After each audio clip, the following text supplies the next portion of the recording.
भाई आप सबको जोहर, जय आदिवासी।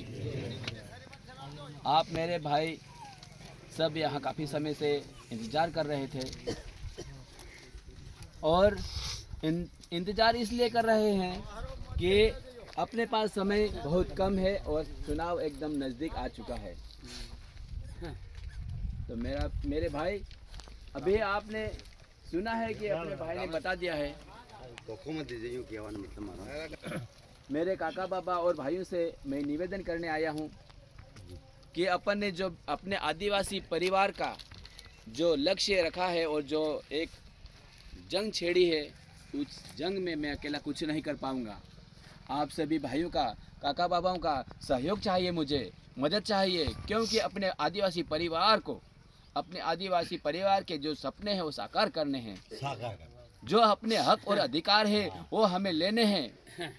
आज तक अपने आदिवासी परिवार सन 1947 से ये भारत देश आज़ाद हो चुका है, लेकिन अपने अधिकार अभी तक अपन को पूरे नहीं मिले मेरे भाइयों, आज तक नहीं मिले।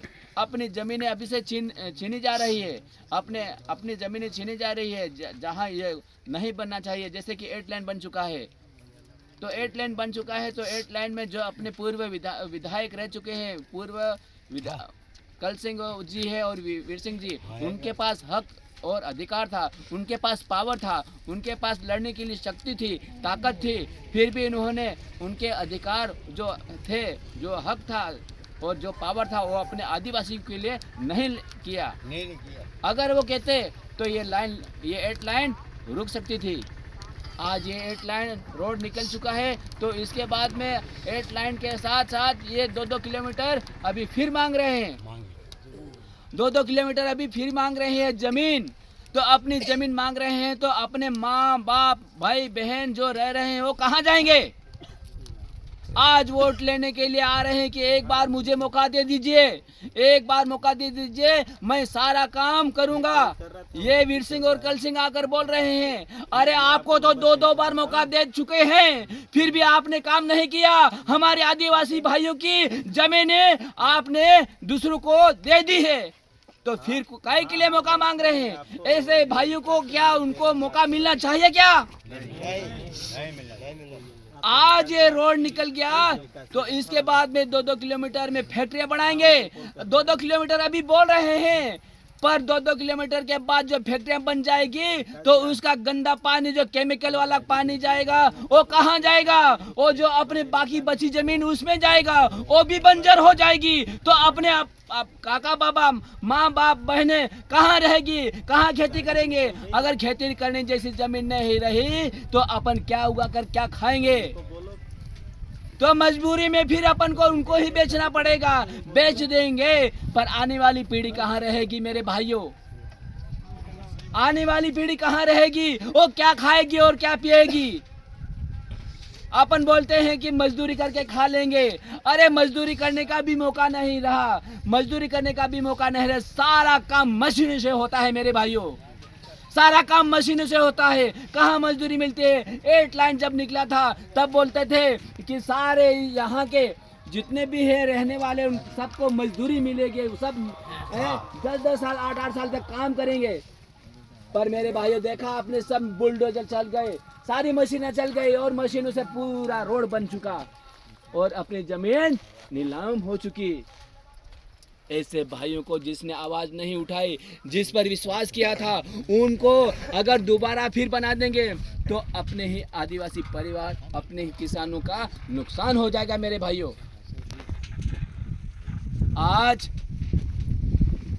जब अपन को मजदूरी मिल रही है, आज अपने गांव में क्या मजदूरी मिलती है? रोजगार गारंटी में, रोजगार गारंटी के माध्यम से अपन को काम करवा रहे हैं, अपन को मजदूरी दे रहे हैं। पर मजदूरी क्या दे रहे हैं मेरे भाइयों? मात्र 200 रुपये। और आज महंगाई क्या है मेरे भाइयों?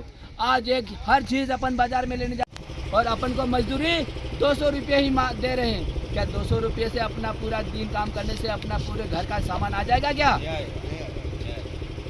आज एक मकान आवास दे दिया, एक आवास दे दिया, तो उस आवास को बनाने के लिए अपने को बहुत फोर्स करे, नोटिस भी निकाले कि तुमको मकान दिया पर तुमने किस्त निकाल के फिर काम पूरा नहीं किया यूं करके नोटिस दे दी, अपने भाई को नोटिस पकड़ा दिए।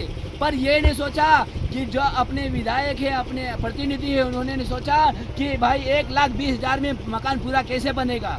ये नोटिस थमा रहे हैं तो उनको बोलना था कि नहीं, ये नोटिस देने का काम नहीं है, तुम 5 लाख रुपया हमारे भाई को दो। ये बोलने के लिए आवाज़ उठाने का उनका काम था, पर उन्होंने आवाज़ नहीं उठाई।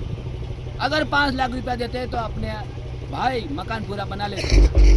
आज उनको क्या करना पड़ा, उस मकान को बनाने के लिए 10% वाले, 5% वाले और 15% वाले रुपए निकाल कर कर्जा में डूबना पड़ा। कर्जे में डूबना पड़ा। वो कर्जा आज तक अपने भाई नहीं दो पा रहे हैं। सही बात है। और अपने को बोलते हैं मजदूरी, पलायन पे जाते हैं तो शौक से जाते हैं। अपन शौक से नहीं जाते हैं, मजबूरी में जाते हैं। मजबूरी में जाते हैं मेरे भाइयों, क्योंकि अपने पास यहाँ इतना रोजगार कहीं है नहीं। रोजगार दे रहे हैं तो 200 रुपया भी दे रहे हैं। अगर तुम बोलते हैं पलायन पे मत जाओ, तो नेताओं का काम था सरकार को बोलने के लिए, तुम आप पलायन रोक रहे हैं तो हमारे भाइयों को 500 रुपये 600 रुपये मजदूरी दिन की दो। पर आज तक उन्होंने नहीं बोला, नहीं आवाज उठाई, नहीं मांग करे। और इन्हीं भाइयों को अपन फिर से कैसे यहाँ दोबारा मौका देंगे। आज न है अपने युवा शिक्षित भाइयों के लिए, न है ऐसे कोई कॉलेज खोली। अपने भाई भोपाल जा रहे हैं, इंदौर जा रहे हैं पढ़ाई करने के लिए, न ही लॉ कॉलेज जैसी कॉलेज खोली। संविधान को पढ़ना बहुत जरूरी है, संविधान के अधिकार को जानना बहुत जरूरी है। यदि यहाँ लॉ कॉलेज होती तो अपने भाई लॉ करके सारे संविधान की जानकारी लेते, सारे नियम कानून पढ़ लेते। पर ये नहीं किया, क्योंकि सब जागरूक हो जाएंगे, सब अपने अधिकार की लड़ाई लड़ेंगे और अपने अधिकार में, अपने हित में और जो मूल अधिकार है वो मांगेंगे। अपने को इन अधिकारों से वंचित रखने के लिए ये लॉ कॉलेज नहीं खोली। तो पर जो प्रतिनिधि बना, उनका कर्तव्य था ये कॉलेज खोलने के लिए। वो क्यों अपने अपने पार्टियों में वहाँ दब कर रहते हैं? वो क्यों अपने अपने पार्टी में दब के रहते हैं? यदि पार्टी से दब के रहते हैं, जैसे अभी उनके लिए, जैसे कल सिंह के लिए शिवराज सिंह चौहान खुद प्रचार करने आया था कि नहीं आया था? अभी आए थे नहीं। और वीर सिंह जी के लिए दिग्विजय सिंह भी आया था कि नहीं आया था? अभी आया था। और वही बोल के गए, हम प्रचार करने आए हैं तो हम बोलेंगे, वही तुमको करना पड़ेगा। शिवराज सिंह कल सिंह को बोल के गए, हम आपका प्रचार करने आए हैं, हम ही जो बोल रहे हैं वही करने पड़ेंगे। ये आज से उनके गुलाम बन गए हैं, आज से उनके गुलाम बन गए हैं मेरे भाइयों। तो फिर वो कल अपने स्वतंत्र रूप से अपने लिए काम करेंगे क्या? अपने आदिवासी परिवार के लिए स्वतंत्र रूप से काम करेंगे क्या? अपने लिए कौन प्रचार करने आया? अपने लिए कौन प्रचार करने आया? सिर्फ मेरे भाई आदिवासी परिवार ने अपन को एकजुट होकर एक अधिकार दिया, एक विश्वास दिया, और ये खुद लड़ रहे हैं और खुद प्रचार कर रहे हैं। अपने लिए कोई स्टार प्रचारक नहीं आया और नहीं आएगा, क्योंकि अपन उनकी गुलामी करने वाले नहीं मेरे भाई। अपना समाज ही काम कर रहा है और अपने समाज के साथ अपन को काम करना, अपने समाज के हित में काम करना है। और अपना समाज दिन रात एक कर रहा है। मेरे सारे भाई दिन रात एक कर रहे हैं। ना उनको रुपये पैसों की लालच है, उनके पास रुपये पैसे खूब हैं, खूब लालच देंगे, खूब देंगे, पर खा लेना मेरे भाइयों, क्योंकि वो पैसे अपने ही हैं। और वोट सिर्फ टेम्पो के निशान पे ही देना है मेरे भाइयों। अगर वो आपको पैसों की लालच में दे, अगर किसी को ज्यादा से ज्यादा दे दिया, तो मेरा निवेदन है कि उन्हीं पैसों से अपने परिवार का काम करना, अपने परिवार के लिए यूज करना, ताकि उनको मालूम पड़े कि तुम्हारे पैसे हमारे किसी काम के नहीं, हमारे समाज ही सबसे बड़ा काम है और हमारे समाज का काम करना है। बहुत ऐसे सारे मुद्दे हैं, आपने जितने भी कई बार गए होंगे, अपने बीजेपी से भी जुड़े हुए हैं और कांग्रेस से भी जुड़े हुए पहले थे, पर अपन ने जो भी आवेदन दिया, जो भी मांग करी, वो आज तक उन्होंने पूरी नहीं करी। तो उनको दोबारा मौका देने की कोई जरूरत भी नहीं है मेरे भाइयों। आज यदि वो ईमानदारी से काम करते तो अपने अपने काम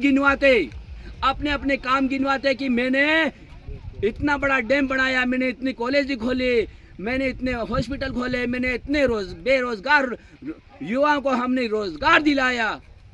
आज रोजगार अपने युवा साथी भटक रहे हैं, पर रोजगार दिलाने की कोई ऐसी योजना नहीं बनाई, ना ऐसी कोई प्लानिंग बनाई मेरे भाइयों।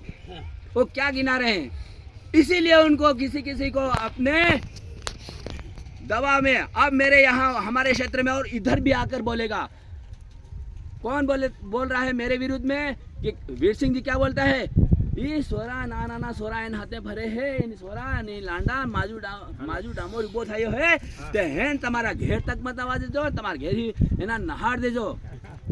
अरे 8-9 जना उभा थाया, 8-9 जना विधानसभा लड़वा हरो 8-9 जना उभा थाया। 9 मानो वीर सिंह जी ने खाली माजू डामर से याद आवे ते बीजा 8 जना तार हाथे ते तार विरुद्ध में कल सिंह भी बोधायो, वी भी भूलेगा तू, कल सिंह ने भी भूले गया, बीजा बात है विनान भी भूले गयो। अरे केम भूले गया, माजू डामरेस केम याद है, केम माजू डामर हाथे आदिवासी परिवार पूरो एकजुट थई चालियो आने आदिवासी परिवारे ठान ले दो है, सोरा इनके है, पर मारे युवा शक्ति ठान ले दो है कि परिवर्तन करने बता दे हम। आज तुम कामा गणावता अगर तुम असल काम करता तो कामा गणा नहीं होता कि मैं यो काम करी, पण कई काम नहीं करियो आने की एकदम मुंह खोल दो। कहना तेना बरोहा वाला है, कहना गोड़ खेसवे नहीं विचार में करी रहा है, क्या बोलते हैं कि अरे बेचारा बूढ़ा हो गया है यार, सिर्फ एक बार मौका दे दो, सिर्फ एक बार मौका दे दो, अब वो नहीं लड़ने वाला है, एक बार मौका दे दो। अरे मेरे भाइयों 2-2 बार मौका दे दिया, अब बूढ़ा हो गया है तो इसको आराम करवाओ ना मेरे भाई, आराम करवाओ, आराम करने की जरूरत है, युवाओं को आगे आने दो। और इसके बाद में फिर बोलेगा एक बार निकल गया चलो ठीक है, अब तो मेरा बेटा तैयार हो गया, पहली बार मौका क्या बोलेगा, मेरा आखिरी है पर मेरे बेटे का पहली बार मौका है, फिर मौका दे दो मेरे बेटे को। ऐसा ही चलता रहेगा मेरे भाई, इसलिए मैं कहता हूँ मौका है, चौका मारो और परिवर्तन कर बता दो मेरे भाई। आज डराएंगे, आज तुमको धमकाएंगे, यहाँ बैठक में आए हैं, कौन कौन गए थे, निगरानी भी करेंगे, शाम को जाकर उसको डराएंगे धमकाएंगे और किसी न किसी प्रकार से उसको प्रलोभन भी देंगे, पर किसी प्रलोभन में ना आना है, न किसी से डरना है। यहाँ धमका लेगा, रास्ते में धमका लेगा, लाइन 17 तारीख को लाइन में भी थोड़ा इशारा कर लेगा, पर जो घुमटी बनी है अंदर वहाँ तेरा इशारा नहीं चलेगा, वहाँ कोई नहीं चलेगा, वहाँ कुछ नहीं चलने वाला है, वहाँ सब स्वतंत्र रूप से मन लगा कर अच्छे शांति से दबा कर आना है मेरे भाइयों। और 3 तारीख को अपना परिणाम उनको दिखाना है मेरे भाइयों। आप कहना बहुत है, बोलना भी बहुत है, पर आप सब समझदार हो, बोलने की जरूरत नहीं है। एक के तो हो हम जेम के को नहीं आपड़ा भाई, तो एक के तो हो हम जाऊँ जाइए आणि हूँ करूँ है परिवर्तन करूँ है, सिर्फ परिवर्तन। बस जय हिंद, जय जोहर।